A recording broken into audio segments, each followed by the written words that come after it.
हमारे नए नवेले health show कड़क सेहत में आपका स्वागत है। आज के शो में हम बात करने वाले हैं कोविड-19 के नए वेरिएंट सिकेडा के बारे में। ये क्या है, कितना खतरनाक है, क्या पहले से लगी कोरोना वैक्सीन इससे बचाव करने में सक्षम है और इसका इलाज क्या है। साथ ही कड़क सेहत के दूसरे सेगमेंट में जानेंगे कि हेल्दी लाइफस्टाइल होने के बावजूद दिल की बीमारियों का खतरा क्यों बढ़ रहा है। और कड़क सेहत के तीसरे सेगमेंट में जानेंगे कि रोजाना तंदुरुस्त रहने के लिए पुरुषों को कौन से 3 सप्लीमेंट्स जरूर लेने चाहिए। नमस्ते, मैं हूं आयुष और आप देख रहे हैं कड़क सेहत। चलिए शुरू करते हैं।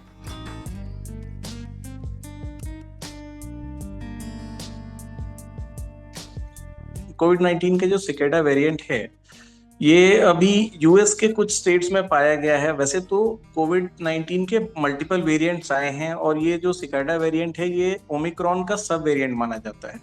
यानी जैसे कि हम सबको पता है कि जो कोविड वायरस है उसके जो रिसेप्टर प्रोटीन्स होते हैं उसके आधार पे उसकी क्लासिफिकेशन की गई है।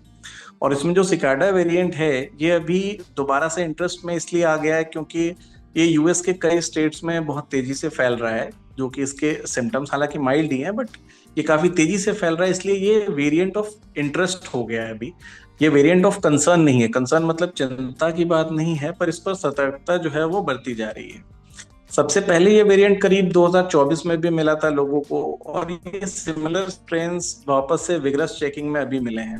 तो ये वाला वेरिएंट जी। दूसरे वेरिएंट से कितना अलग है? हाँ, तो जैसे मैंने बताया कि इसको ना ओमिक्रॉन का एक सब वेरिएंट ही मानते हैं। मतलब सिकाडा तो इनको जिन प्रोफेसर ने निकाला है उन्होंने सिकाडा नाम दिया है, जो कि इंसेक्ट लाइक इसका मतलब होता है बेसिकली। और ओमिक्रॉन का ना BA.3.2 is the scientific name of this variant basically.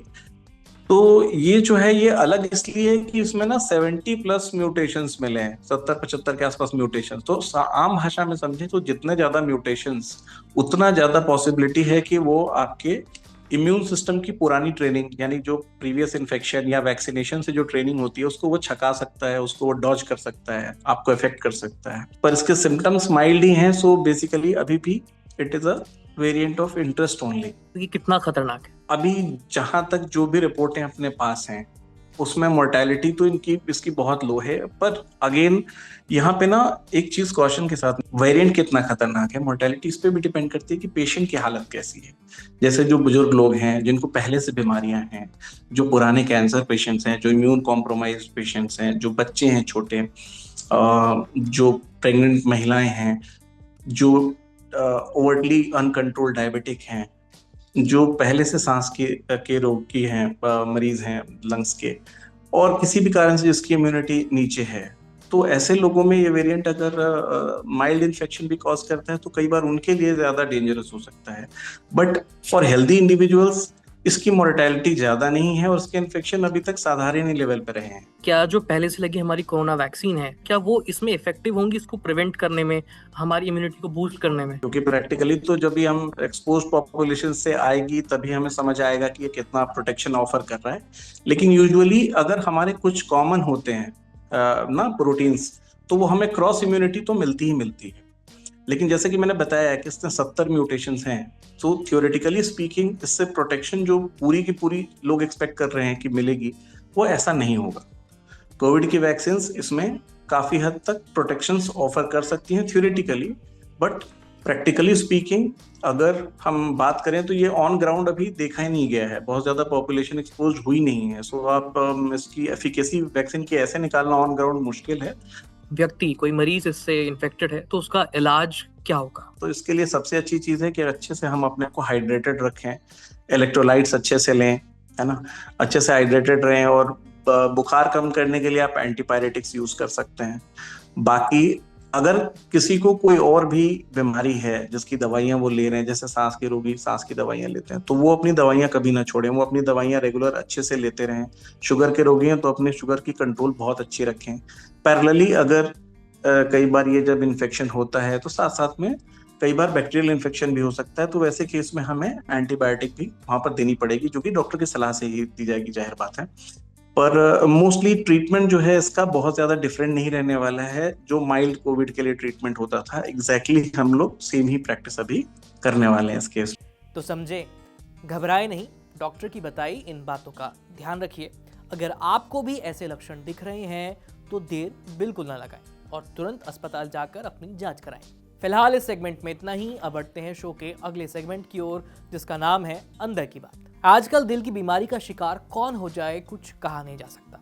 अगर आप फिट हैं, रोजाना वर्कआउट कर रहे हैं, धूम्रपान नहीं करते, जंक फूड नहीं खाते, फिर भी इस बात की कोई गारंटी नहीं है कि आपका दिल हेल्दी हो। एक 48 साल के व्यक्ति के साथ भी कुछ ऐसा ही हुआ है। वो फिटनेस फ्रीक हैं, अच्छी डाइट लेते हैं, रूटीन हार्ट चेकअप कराते हैं, ईसीजी, एको, स्ट्रेस टेस्ट, सब कुछ उनका परफेक्ट आया। लेकिन खतरे की घंटी तब बजी जब कैल्शियम स्कोर टेस्ट की रिपोर्ट आती है। इसमें उनका स्कोर 30 आया, जबकि 1 से 10 तक ही सेफ माना जाता है। मतलब दिल की नसों में प्लाक जमा हो रहा था। ऐसा क्यों हुआ, कौन से कारण जिम्मेदार हैं और इससे कैसे बचा जाए, ये बताया है डॉक्टर रंजन शेट्टी ने। डॉक्टर शेट्टी के मुताबिक इस समस्या का जवाब मिलेगा लाइपोप्रोटीन ए यानी एलपीए टेस्ट में। यह खून में मौजूद एक प्रकार का लिपोप्रोटीन होता है जो कोलेस्ट्रॉल को ढोता है, लेकिन इसकी खासियत यह है कि इसमें एक एक्स्ट्रा प्रोटीन जुड़ा होता है। इसको बोलते हैं अपोलिपोप्रोटीन ए। यहीं से ज्यादा खतरा बन जाता है। ये आम एलडीएल की तुलना में ज्यादा चिपचिपा होता है और नसों की दीवारों से चिपक कर नुकसान पहुंचाता है। सबसे बड़ी चिंता की बात यह है कि इसका स्तर ज्यादातर जेनेटिक होता है। यानी अगर आप कितना भी हेल्दी लाइफस्टाइल जी लीजिए, खा लीजिए, एक्सरसाइज कीजिए, अच्छा खाइए, जंक फूड को अवॉइड कीजिए, फिर भी एलपीए ज्यादा हो सकता है। खासकर भारतीय और दक्षिण एशियाई लोगों में लगभग 25% से ज्यादा इसका स्तर पाया जाता है। ये दिल के लिए 3 तरह से नुकसानदायक है। पहला, ये कोलेस्ट्रॉल को आर्टरी की दीवारों पर जमा करता है, जिससे प्लाक बनता है और ब्लड फ्लो कम हो जाता है। दूसरा, इसका एपोलिपोप्रोटीन ए हिस्सा सूजन को बढ़ाता है और प्लाक को स्थिर कर देता है, जिससे अचानक से हार्ट अटैक और स्ट्रोक का खतरा बढ़ जाता है। और तीसरा ये कि शरीर के खून की थक्कों को घोलने की जो क्षमता है उसको ये कम कर देता है, जिससे खून के थक्के जल्दी बनने लगते हैं और देर तक शरीर में रहते हैं। अगर परिवार में हार्ट डिजीज का इतिहास है, सामान्य कोलेस्ट्रॉल के बावजूद दिल की समस्या है, एलडीएल बहुत ज्यादा है या बार बार हार्ट इवेंट हो चुके हैं, तो एलपीए टेस्ट आपको जरूर कराना चाहिए। इलाज की बात करें तो स्टेनिन जैसी दवाएं एलडीएल को कम करती हैं, लेकिन एलपीए पर इनका स्तर काफी सीमित होता है, बल्कि थोड़ा बढ़ भी सकता है। इसलिए डॉक्टर एलडीएल को और कम करने पर फोकस करते हैं। इसकी सेफ लिमिट है 30 मिलीग्राम पर डेसीलीटर, इससे नीचे तक। इसके लिए PCSK9 इनहिबिटर्स जैसे इंजेक्शन दिए जाते हैं जो एलडीएल को 70% तक और एलपीए को 20 से 30% तक कम कर सकते हैं। और ये जो सारी जानकारी हमने दी है ये आपको डॉक्टर से मिली है, तो इसलिए अपने हिसाब से इसमें कुछ फेरबदल मत कीजिए। अगर आपको ऐसी समस्या हो रही है तो तुरंत किसी हार्ट स्पेशलिस्ट के पास जरूर जाइए। अब बारी कड़क सेहत के आखिरी सेगमेंट की, यानी रोज का पोषण, जिसमें आपको मिलेगी न्यूट्रिशन के बारे में बढ़िया सी जानकारी।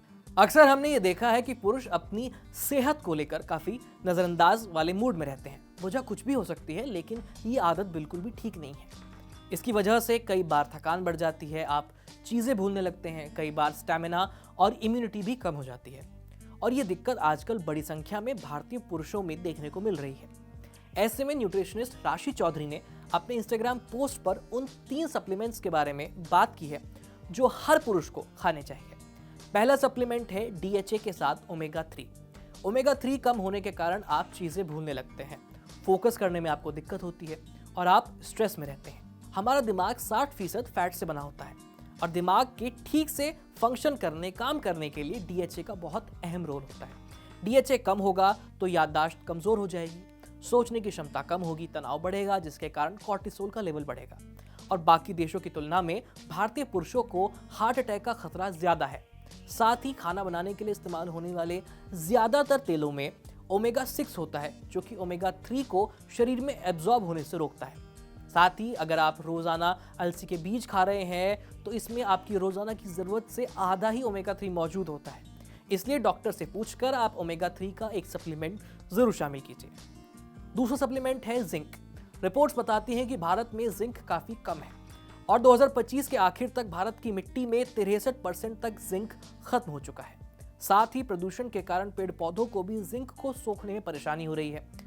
भारतीय खाने में कुछ चीजें ऐसी हैं जैसे कि दाल वगैरह, इनमें फाइटेट्स मौजूद होते हैं जो शरीर में जिंक को एब्जॉर्ब होने से रोकते हैं।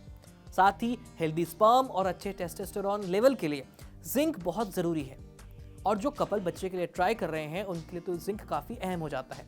साथ ही जिन पुरुषों को ज़्यादा पसीना आता है उनके शरीर से जिंक की कमी 3 गुना ज़्यादा हो जाती है, जिस वजह से नाखूनों पर सफ़ेद निशान आ जाते हैं, बाल कम होने लगते हैं और शरीर इन लक्षणों के जरिए ये बताने की कोशिश कर रहा है कि भाई बॉडी के अंदर जिंक कम हो रही है। इसलिए डॉक्टर की सलाह के बाद आप रोजाना 30 से 50 ग्राम जिंक साइट्रेट या फिर जिंक ग्लूकोनेट ले सकते हैं। और तीसरा सप्लीमेंट है बी कॉम्प्लेक्स। करीब 47% भारतीय पुरुषों में बी कॉम्प्लेक्स की कमी है। कुछ लोग बी कॉम्प्लेक्स के नाम पर केवल विटामिन B12 की टैबलेट्स ले लेते हैं, जिससे काम तो बिल्कुल नहीं चलने वाला है। भारतीय पुरुषों में दिल की बीमारी का ज्यादा खतरा है और विटामिन बी कॉम्प्लेक्स की कमी होने से होमोसिस्टीन बढ़ जाता है, जो दिल की बीमारी और हार्ट स्ट्रोक के खतरे को और ज्यादा बढ़ा देता है। इसलिए किसी डॉक्टर की सलाह के बाद आप बी कॉम्प्लेक्स का सप्लीमेंट अपनी डाइट में जरूर शामिल कीजिए। कड़क सेहत के इस एपिसोड में आज इतना ही। अच्छा, अगर आप डॉक्टर हैं या फिर आपका डॉक्टर से कोई सवाल है तो स्क्रीन पर दिख रही इस ईमेल आईडी पर अपने सवाल और अपने सुझाव हमें ज़रूर भेज दीजिए। ये वीडियो अगर आप फेसबुक पर देख रहे हैं तो हमारे फेसबुक पेज को लाइक करिए, यूट्यूब पर देख रहे हैं तो हमें सब्सक्राइब ज़रूर कीजिए और हाँ, घंटी ज़रूर बजा दीजिए ताकि जब भी हम अपना नया वीडियो अपलोड करें तो आपको नोटिफिकेशन ज़रूर आए। मैं हूँ आयुष, मिलते हैं आपसे अगले एपिसोड में, तब तक के लिए बाय बाय।